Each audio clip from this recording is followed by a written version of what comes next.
নামাজে একই রাকাতে সূরা ফাতিহা পড়ার পর 3 বার সূরা ইখলাস পড়া যাবে কিনা? খুবই দরকারি একটা প্রশ্ন। সূরা ইখলাস কোরআনের এমন একটা সূরা, যেই সূরা শুধুমাত্র আমাদের আল্লাহর কথা বলা আছে। এই সূরাতে অন্য কোনো সাবজেক্ট নাই। এই সূরায় শুধু কার আলোচনা আছে? এরকম আরেকটা সূরা কোরআনে নাই যে সূরার শুরু থেকে শেষ পর্যন্ত শুধু আল্লাহর গুণগান আছে, আল্লাহর বৈশিষ্ট্যের কথা আছে, আল্লাহর একত্ববাদের কথা আছে, অন্য কোনো সাবজেক্টই নেই। এটা সাবজেক্টই শুধু আল্লাহ তাআলা। এই জন্য এক সাহাবী এই সূরাকে খুব ভালোবাসতেন। তিনি মানুষের ইমামতি করতে গিয়ে সূরা ফাতিহার পরে অন্য যা পড়েন না পড়েন সাথে সূরা ইখলাস অবশ্যই পড়তেন। দুইজন সাহাবীর জীবনে এরকম ঘটনা পাওয়া যায়। একজন সম্ভবত মসজিদে কুবার বা এরকম কোন মসজিদের ইমাম ছিলেন, আরেকজন জিহাদের ময়দানে এই কাজ করতেন। সাহাবীরা এসে বলছেন, ইয়া রাসূলুল্লাহ, উনি নামাজ পড়াইলে অনেক লম্বা সময় ধরে সালাত আদায় করে, আমাদের কষ্ট হয়ে যায়। নবীজি ডেকে বলছেন, তুমি কেন এই কাজ করো? বললেন, ইয়া রাসূলুল্লাহ, সূরা ইখলাস এখানে আমাদের রবের কথা বলা হয়েছে, আমার রবের পরিচয়ের উল্লেখ দেওয়া হয়েছে। এটার নামই সূরা ইখলাস, তাওহীদকে খালেজ করার সূরা, শিরক মুক্তির সূরা, আমার রবের গুণের সূরা। এখানে অন্য কারোর ইস্যু নাই, শুধু আমার আল্লাহর কথা বলা আছে। এই জন্য সূরার মর্মটা, এর অর্থটা আমাকে খুব স্পর্শ করে, আমার খুব ভালো লাগে। এই জন্য সূরা ফাতিহার পরে অন্য যা পড়ি না পড়ি, অতিরিক্ত সূরা হিসাবে, সূরা মিলার অংশ হিসাবে সূরা ফাতিহাটা আমি অবশ্যই পড়ি। নবী করিম সাল্লাল্লাহু আলাইহি সাল্লাম বলেছেন, এই সূরার ভালোবাসায় তোমাকে জান্নাতে নিয়ে যাবে।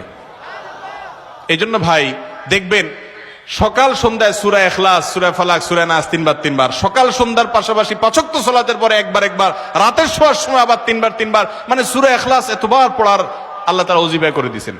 আমরাও সূরা ফাতিহা সবচেয়ে বেশি পছন্দ করি। এই মজলিসে যত লোক আছেন, আমার বিশ্বাস বেশিরভাগ মানুষ সূরা ইখলাসকে মহব্বত করেন, তবে সেটা ওই সাহাবীর মহব্বত করে না, নামাজ শর্ট করার জন্য। ঠিক না? অনেকে আছে দেখা যায় সূরা ইখলাস ছাড়া কিছু পড়ে না। কারণ কি? আয়তনে নামাজটা তাড়াতাড়ি শেষ করার জন্য। এইটার কারণে জান্নাতে যাবেন না, আবার খুশি হয়ে যায় না যে আমিও তো বেশি বেশি পড়ি। আপনার নিয়ত যদি হয়, মতলব যদি হয় নামাজ সংক্ষিপ্ত করা, তাহলে হবে না।